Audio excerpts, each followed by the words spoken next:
આ વખતે સ્થાનિક સ્વરાજના ચૂંટણીના પરિણામો નર્મદાની અંદર કંઈક અલગ આવ્યા હતા। આમ આદમી પાર્ટીએ આ વખતે ધાર્યા કરતા વધારે બેઠકો મેળવી હતી અને અત્યારે જ્યારે રાજનીતિ ગરમાઈ રહી છે એવામાં હવે નર્મદા કોંગ્રેસમાં એક મોટું ગાબડું પડ્યું છે અને કોંગ્રેસના ઘણી મોટી સંખ્યામાં લોકો છે એ લોકો આમ આદમી પાર્ટીમાં જોડાયા છે। આ સમગ્ર મામલે ચૈતર વસાવાએ શું કહ્યું છે, અત્યારે હાલ નર્મદાની રાજનીતિ શું કહી રહી છે તેની વાત આ વિડીયોમાં। નમસ્કાર, હું હંસિની અને તમે જોઈ રહ્યા છો નિર્ભય ન્યૂઝ। એક તરફ અત્યારે હાલ આદિવાસી રાજનીતિમાં ભારતીય જનતા પાર્ટીના નેતાઓમાં ક્યાંક અંદરો અંદરના ડખા ચાલી રહ્યા છે, બીજી બાજુ ક્યાંક આ જ વાતનો ફાયદો ચૈતર વસાવાને મળતો હોય એવું લાગી રહ્યું છે। વાત કરવામાં આવે કે અત્યારે હાલ જે રીતે નર્મદાની અંદર ચૈતર વસાવા દ્વારા કોંગ્રેસની અંદર ગાબડું પાડવામાં આવ્યું છે, આ વિષયને લઈને વિગતે વાત કરીએ તો પૂર્વ ઉપપ્રમુખ સહિત જે બીજા લોકો છે એ લોકો ચૈતર વસાવાની આગેવાનીમાં આમ આદમી પાર્ટીમાં જોડાયા હતા। એટલું જ નહીં, કોઈ પણ પદ કે લોભ લાલચ વિના તેઓ સેવા કરવાના અર્થે આપમાં જોડાયા છે એવી વાત ચૈતર વસાવા દ્વારા કરવામાં આવી છે અને ક્યાંક તેમના દ્વારા એવું પણ કહેવામાં આવ્યું છે કે આવા અનુભવી નેતાઓ જોડાય છે એટલા જ માટે થઈને નર્મદામાં આપનો પરિવાર છે તે અત્યારે હાલ ક્યાંક વધારે મજબૂત બની રહ્યો છે।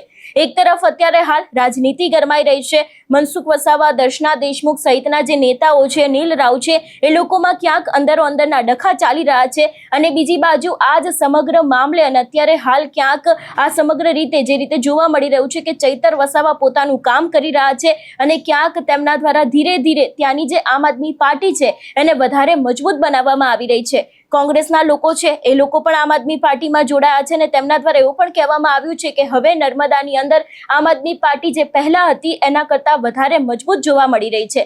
સૌથી પહેલા તો આ સમગ્ર વિષયને લઈને ચૈતર વસાવાએ શું કહ્યું તે સાંભળીએ।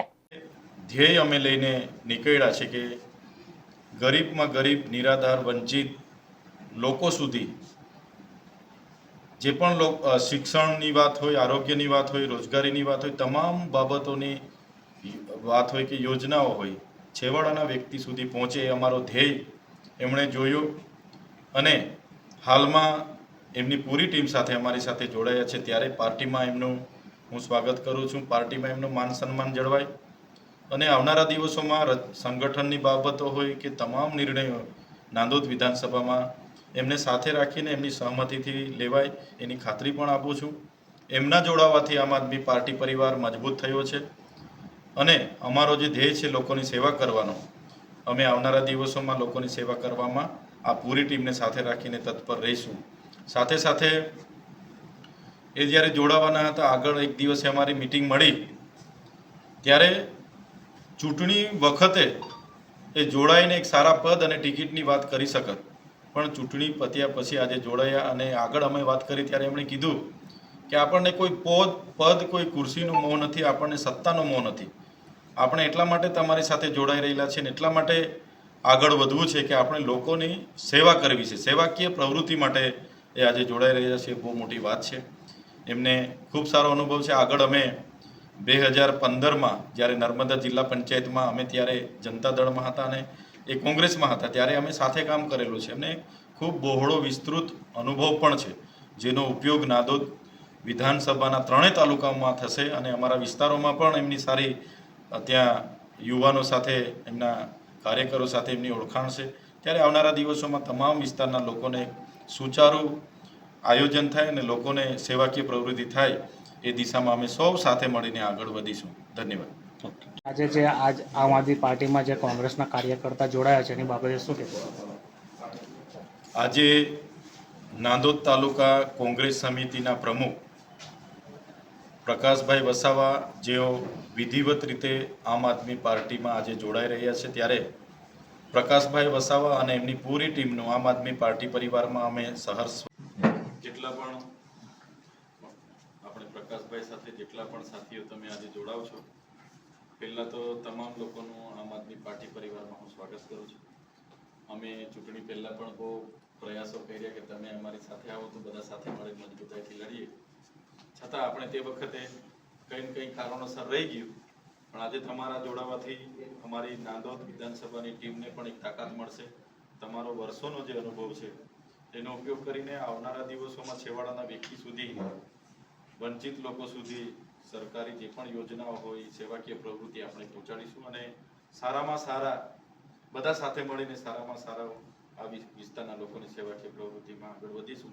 સાથે સાથે પાર્ટી તરફથી હું તમને ખાતરી આપું છું, પાર્ટીમાં તમારું બધાનું માન સન્માન જળવાય અને જે પણ નિર્ણયો આવનારા દિવસોમાં સંગઠનના લઈને કે બીજા પ્રવૃત્તિઓને લઈને લઈશું, એમાં તમને સર્વને તમારી સર્વાનુમતિ અને તમારી સહમતિથી તમને વિશ્વાસમાં લઈને આપણે લઈશું અને બધા સાથે રહીને આવનારા દિવસોમાં આગળ વધીશું.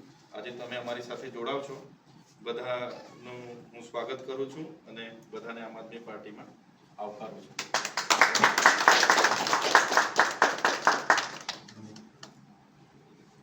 2015 જિલ્લા પંચાયત અમે બનાવી છે, ત્યારથી પ્રકાશભાઈ સાથે છે અમે. પ્રકાશભાઈ તે વખતે અમે બરાબર 5 વર્ષ જિલ્લા પંચાયતમાં કાયમ રહીએ. આવો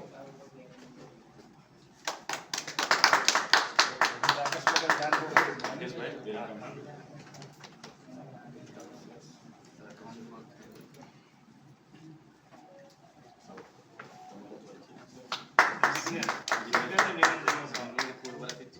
बहुत बड़ा था।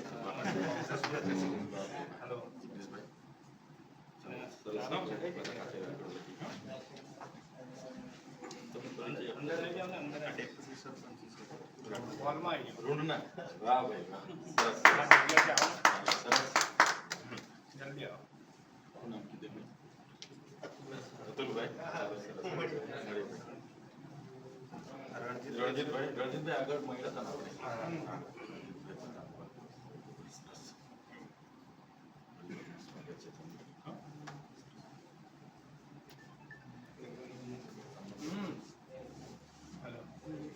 હા મીરભાઈ આપણું કઈ ગામ?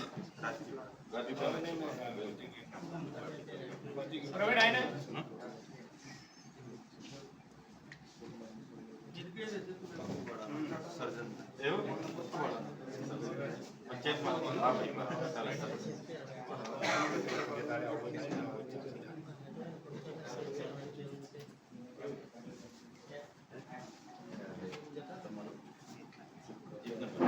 નજીકમાં છે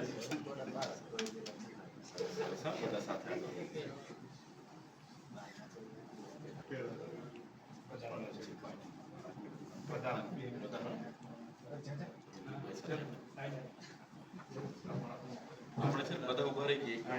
એટલે એક તરફ અત્યારે હાલ ક્યાંક નર્મદાની રાજનીતિ છે તે ગરમાઈ રહી છે.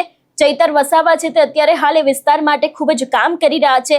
સ્થાનિક સ્વરાજની ચૂંટણીમાં પણ આપણે જોયું હતું કે જે રીતે ક્યાંક લોકોને એવું હતું કે આ વખતે ડેડિયાપાડામાં તેમની નો એન્ટ્રી છે, તેમ છતાં પણ ત્યાંના પરિણામો છે તે ક્યાંક આ વખતે આમ આદમી પાર્ટીને બેઠકો નહીં મળી શકે. તેમ છતાં પણ સ્થાનિક સ્વરાજની ચૂંટણીમાં તેમના દ્વારા કામકાજ કરવામાં આવ્યું. આસપાસના વિસ્તારોમાં જઈને આમ આદમી પાર્ટી કેવી રીતના કામ કરી રહી છે એ દરેક વાત બતાવવામાં આવી અને ક્યાંક તેના પરિણામ છે આ વખતે આપણે આદિવાસી વિસ્તારમાં જોયા પણ ખરી. ભારતીય જનતા પાર્ટીના ઘણા બધા નેતાઓ મેદાને હતા, તેમ છતાં પણ આ વખતે ધીરે ધીરે જે બેઠકો છે તે આમ આદમી પાર્ટીના ફાળે ગઈ હતી અને એ બાદ હવે આમ આદમી પાર્ટીના ચૈતર વસાવાએ કોંગ્રેસની અંદર આજે ગાબડું પાડ્યું છે. એને જ લઈને ક્યાંક કોંગ્રેસને પણ હવે આ વિસ્તારમાં ભારે નુકસાન પહોંચી શકે છે એવું ચોક્કસથી લાગી રહ્યું છે.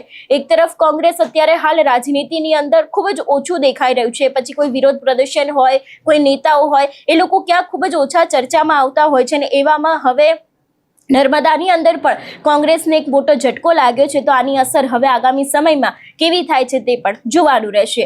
આ વિષયને લઈને તમારો શું અભિપ્રાય છે અમને કમેન્ટ કરીને ચોક્કસથી જણાવજો. તેની સાથે અમારી ચેનલ નિર્ભય ન્યૂઝને લાઇક, શેર અને સબસ્ક્રાઇબ કરવાનું ભૂલશો નહીં. નમસ્કાર.